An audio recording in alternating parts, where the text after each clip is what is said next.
As the very famous and astute German philosopher once said, Scheiße.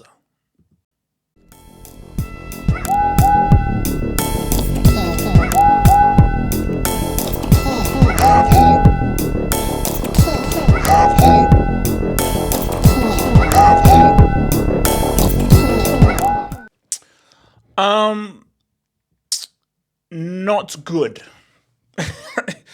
Slovakia, getting two-piece by Slovakia is not how you'd want to start up your World Cup campaign.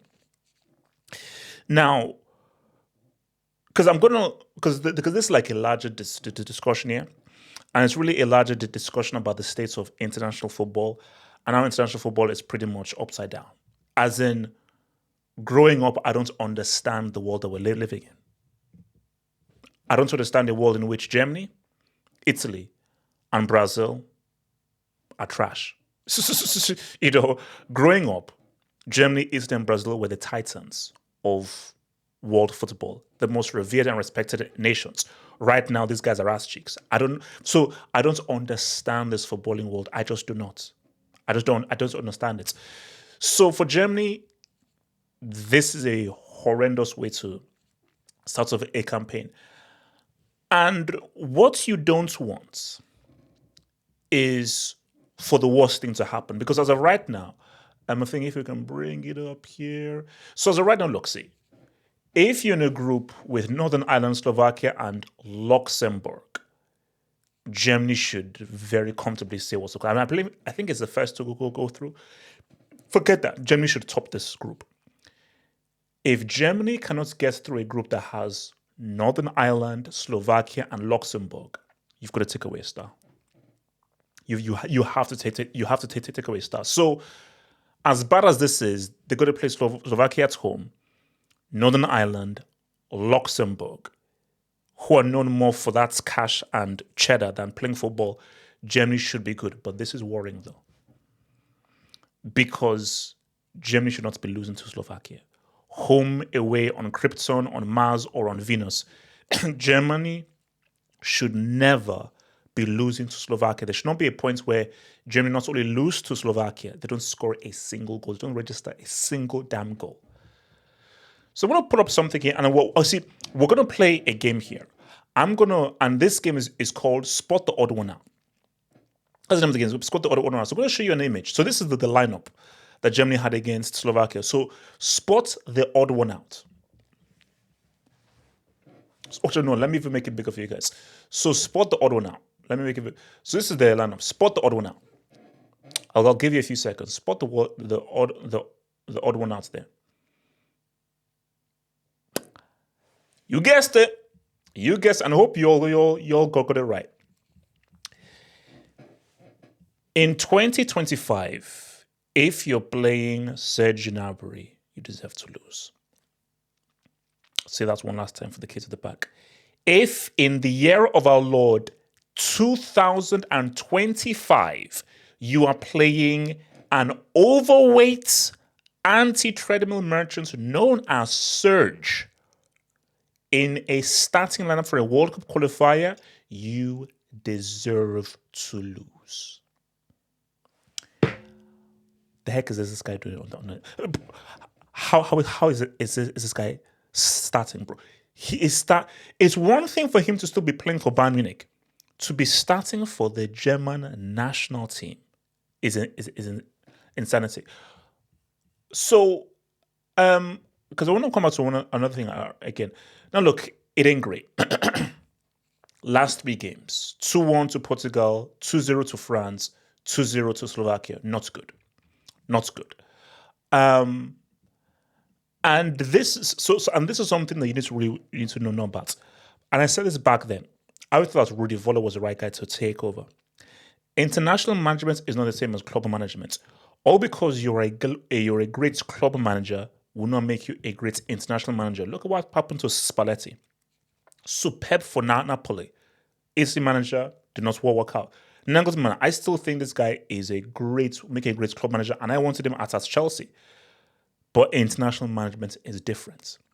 And perhaps his methods may not really be suited for international management. That could be a possibility. Could Rudi Vola cook in the club game? I doubt it.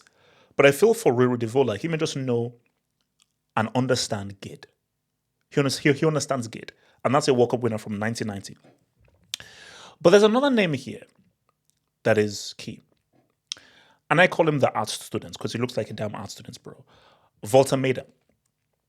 So Walter Maida has made his big, huge move from Stuttgart to Newcastle. So shout out to him. So it just shows you how it's a crazy world that we're living in. Because the Germany I know produced likes of Rudi Vola, Jürgen Klinsmann, Rummenigge, Muller, Oliver Bierhoff, Klose, and even throw in Mario Gomez there. Germany have always had, that's a damn good striker. He may not be the greatest striker in the world, but that's a damn good striker. And that's a striker that is going to cause you issues. Because I remember at one point they had, I think it was Yanka, around the 2000, and things were not great there. But for most of the times, they've always had that top tier finisher striker. So if you're going from the likes of Vola, Klinsmann, Oliver Bierhoff, and closer to Walter Maida, a guy who looks like an art student, is insane. I'm sorry, I'm not picking a damn art student to freaking lead my front line, especially as a World Cup. So that in itself is worrying. But I think the thinking that we need to know here is German football going through the same thing that Italian football is going through, or a similar thing to Brazilian football? As in, are we seeing potential downfall? Because look, it seems so long ago when they won the World Cup in 2014. Shout out to your boy Lam. Shout out to your boy Bart Simpson, who I've always said this right now. I don't care what anyone says. Shout out to Cafu. Shout out to Carlos Alberto. Shout out to all these dudes. Bart Simpson is the greatest right back of all time. Greatest right back of all time. One of the most amazing football players of all time. And just watching him play, I'm like, bro, that's a damn amazing football player, bro. And he is, to this day, still the greatest and the best right back of all time. So if I had a World 11, Lam is in my World 11 as a right back. He is. No disrespect to Cafu, no disrespect to Carlos Alberto, no disrespect to any other right backs. But Philip Lam, aka Bart Simpson, is the greatest right back of all time. So from him captaining that amazing 2014 side, Schweinsteiger, Hummels, all these guys, an amazing team. It seems so long ago, back to when Germany was really Germany, because we went from that to this. You see, they will say once is an anomaly. Once is an anomaly. So this 2018 was shocking. I was like, Germany, 4 times winners. And I think if you look through the World Cups, I think Germany might be the best performing team at World Cups. So in terms of how many times they've won, how many times they've been finalists, and just how consistently far they get to the competition, I think Germany are perhaps the most consistent performers at World Cups. So seeing them get grouped in 2018 was shock. But you were like, okay, this is an anomaly. This is an anomaly. This is just a shocking, weird event that a team like Germany would get grouped, not to get through the groups. No way. So once is an anomaly. So did they say like twice is like deja vu? And 3 times is a pattern? Once it happened the second time, I was like, nah, there's a problem here. I don't need to wait for a third time. I said, no, there's a problem here.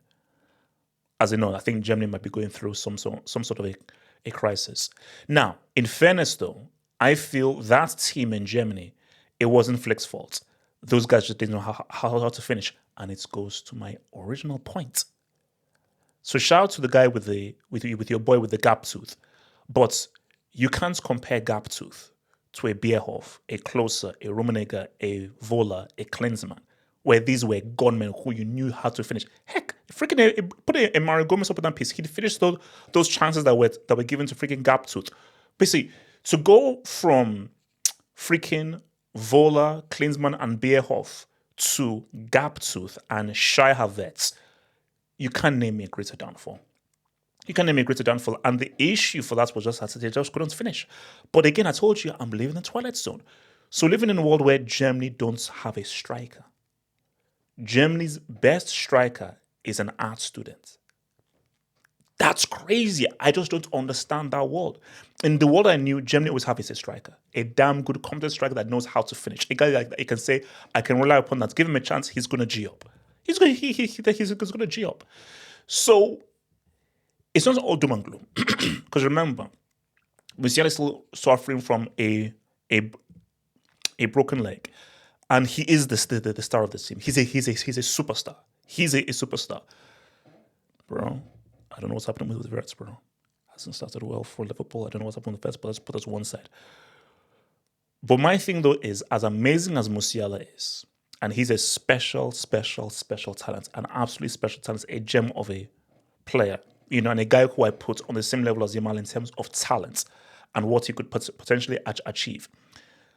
But I feel that Germany are not that team. And see, the beauty about international football is it's cultural, it's real. And if you veer away from what is your culture, you will never succeed. Germany's culture is efficiency, organization, striker. Now, Musiala is a guy that can just put a bit of German there, which is what you probably hope what Mario Götze was going to be. As in, okay, we have the fundamentals, but this is now that superstar that we can say what's up. So whether it was Mesut Ozil at one time, then it was perhaps Mario Götze at one time, and now you cannot say it's Musiala. Hold on, even before Musiala, should have been Draxler. Guys, if you know your ball, if you speak fluent ball, Draxler was a ridiculous talent. I just think he just made wrong career moves. But Draxler, Julian Draxler, look at some of the stuff this guy was able to do on the ball. That guy's ability was insane, but it didn't work out for him. So it's not an ultimate gloom, but my thing though is that no, Germany, you can't rely on Germany are not like an Argentina or a Brazil, where a Brazil or Argentina, they have that superstar player that they build their team around, and that's how they operate. That's not how Germany operates. Germany operates as a team. It's a collective. So whether you look at the 1990 win, you look at the 74 win, you look at the 2014 win, team. So Musiala has to come into a functioning team that has a striker, that doesn't have that overweight dude known as Serge, and something that pretty much functions and is organized. That's what they freaking need. So my thing here is, look, Germany better qualify for that World Cup, bro. But we have to be really here. Germany qualify for that World Cup. That's consistent of every country in the world. It's again, I told you, we live in the twilight zone, guys. I don't understand a world where Argentina and France are now the best countries in the world. Shout out to them there, but I'm like, it's weird to me. It's weird to me that Argentina is better than Brazil. That's not how things work. Argentina now being just the most superior football side to Brazil, I don't understand that. France being better than Germany and Italy, that doesn't work. So the fact that we live in a world where Germany, Italy, and Brazil are several levels below France, Spain, and Argentina is insanity. I could never believe that in any world, Spain would be a superior footballing nation by several levels than an Italy and a Germany. That's just wild. So I think that, but for me, this is what I always believe, man. Why international football is so amazing and so key is it's about identity. You see, club football, it's a mesh of different countries. But say, oh no, the club ethos and the club identity. No, Liverpool today is not Liverpool of 10 years ago. Liverpool of 10 years ago is not the same Liverpool of 12, 20 years ago. Bro, the Chelsea of now is totally, completely different from the Chelsea from 96, 97, and 98. Completely different. Catenaccio has always been an ideology of Italy, always.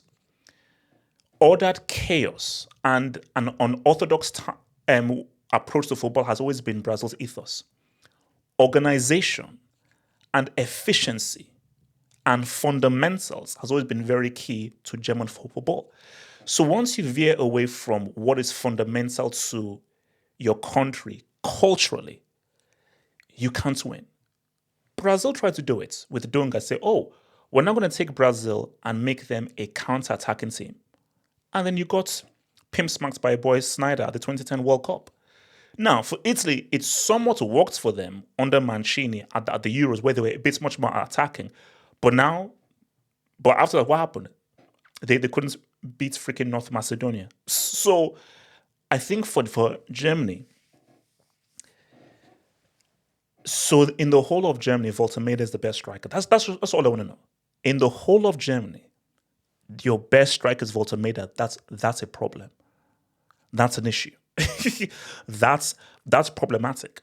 Because whenever Germany have won a World Cup or won a Euros, they've had a truly quality striker where, oh no, that's a damn good striker. That's a damn good striker. So remember, in 96, Bierhoff was that guy. 2014, Klose was that guy. 1990, Klinsmann and Voller were those guys. So they've always had that striker that's of a top quality. It ain't the freaking art students, bro. So, but yeah, I mean, I'm just saying to myself that, guys, look, football changes, football evolves, but I don't understand this world. I just don't.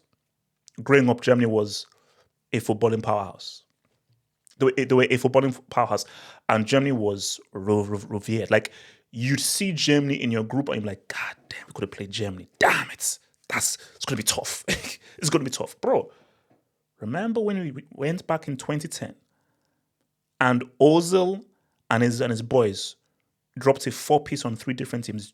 That 2010 team dropped 4 on Australia. They dropped 4 on Argentina. They dropped 4 on England in the same tournament. We've gone from that to you can't beat Slovakia. You can't get through a World Cup group.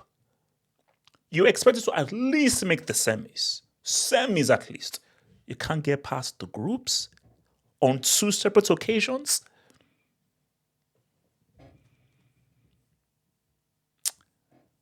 We're living in a crazy, crazy world, man. Crazy world.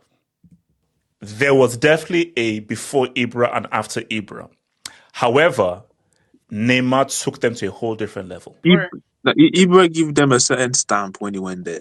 This cycle created this situation for himself. Think about becoming a Football Hut member.